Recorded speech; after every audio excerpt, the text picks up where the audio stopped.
এটা কোনো ফুটবল হতে পারে না, তোমরা বিকৃত রেফারি, আমাদের সাথে অন্যায় করা হয়েছে। হাত ইশারায় আর্জেন্টিনা ও মিশরের ম্যাচে এভাবেই বললেন মিশরের কোচ। এছাড়াও ম্যাচ শেষে সরাসরি রেফারির দোষ দিলেন তিনি। ম্যাচের সময়ও বারবার রেফারির সিদ্ধান্তকে দুই হাত দিয়ে অন্যায়ের প্রতিবাদ করেন তিনি। কোনোভাবেই যেন মেনে নিতে পারছেন না, সব সিদ্ধান্তই যেন মিশরের বিপক্ষে দিচ্ছেন রেফারি। কি হয়েছিল পুরো ম্যাচে? সত্যি কি রেফারি বিতর্কিত সিদ্ধান্ত দিয়েছে? চলুন যাচাই করে দেখে নেওয়া যাক। বিশ্বকাপে রাউন্ড অফ 16-এ আজ মিশরের বিপক্ষে মাঠে নেমেছিল বর্তমান বিশ্ব চ্যাম্পিয়ন আর্জেন্টিনা। প্রথমে অ্যাটাকের পর অ্যাটাক করেও গোল আদায় করে নিতে পারেনি মেসিরা, বরং উল্টো গোল হজম করে আর্জেন্টিনা। এর মাঝে একটি পেনাল্টিও মিস করে বিপদে ফেলে দেয় মেসি। প্রথমার্ধে শেষ হয় 1-0 গোলে পিছিয়ে থেকে। ততক্ষণে একটা বিতর্ক পেনাল্টিতে, এমন ফাউলে পেনাল্টি ঘোষণা করেন রেফারি, যা সহজে মেনে নেয়নি মিশরের ফুটবলাররা। তবে সেখানে গোল মিস করায় সেটা ধামাচাপা পড়ে যায়।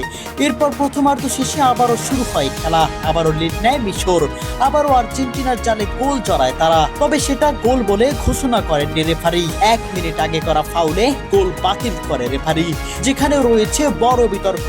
এত সাধারণ ফাউলে এত বড় সিদ্ধান্ত কিভাবে নেয় VAR? কিভাবে এই গোল বাতিল করলো তারা? বল লুজ করে যাওয়ার পরও এই বল কিভাবে ফাউল হয়? যাই হোক, ততক্ষণেও শান্ত নন রেফারি, খেলা চলতে থাকে। তবে আবারও গোল মিশরের। 2-0-তে এগিয়ে গেল মোহাম্মদ সালাহরা। তখন প্রায় সবাই ধরেই নিয়েছিল আর্জেন্টিনার বিদায় ঘন্টা বুঝি বেজেই গেল।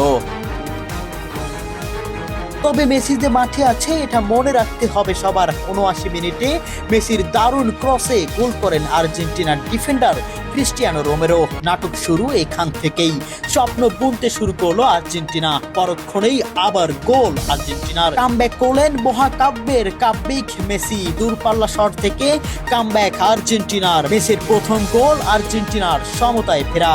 এ যেন কোনো ম্যাচ নয়, এ যেন এক বড় নাটক। তবে আসল নাটক তো এখনো বাকি।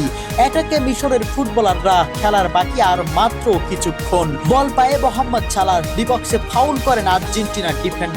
খালি চোখে দেখা গেছে সরাসরি ভাবে এটা ফাউল। স্পষ্ট এটা একটি বিতর্কিত ধাক্কা এবং সেখান থেকেই পা দিয়ে মোহাম্মদ সালাহকে ফেলে দিলেন আর্জেন্টিনার ডিফেন্ডার।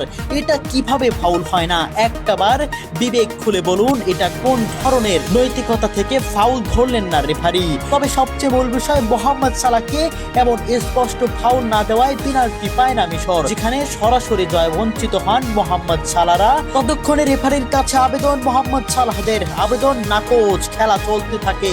আর্জেন্টিনা এটাকে ফলাফল, লাউতারো মার্তিনেসের ক্রস থেকে গোল করেন অ্যানজো ফার্নান্দেজ।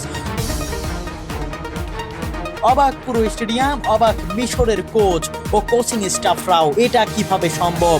ততক্ষণে রেফারির কাছে চলে গিয়েছেন মোহাম্মদ সালাহ, বারবার বুঝাচ্ছেন এটা তো ফাউল, এটা তো পেনাল্টি, তবুও কেন কথা শুনছেন না? যেন কথার বিপরীতে হলুদ কার্ড খেতে হচ্ছে সবাইকে। একের পর এক হলুদ কার্ড, সেই হলুদ কার্ড পরিণত হলো লাল কার্ডে। এরকম বিতর্কিত সিদ্ধান্ত দেখেই দুই হাত দিয়ে ক্রস করে বুঝিয়ে দিলেন, তোমরা বিকৃত, তোমরা আমাদের সাথে অন্যায় করলে। নিজের স্টাফরা ততক্ষণে নিষেধ করছিলেন মিশরের কোচকে, তবে তাকে যেন থামানোই যাচ্ছে না। বারবার হাত দিয়ে প্রতিবাদ করে ইশারা করছেন তিনি। প্রিয় দর্শক, আপনাদের কাছে কি মনে হয় পুরো ম্যাচটি এত সিদ্ধান্ত, এত বিতর্কিত ঘটনা কিভাবে হয় একটি ম্যাচে? আপনাদের মন্তব্য কি? কমেন্ট বক্সে অবশ্যই জানিয়ে যাবেন।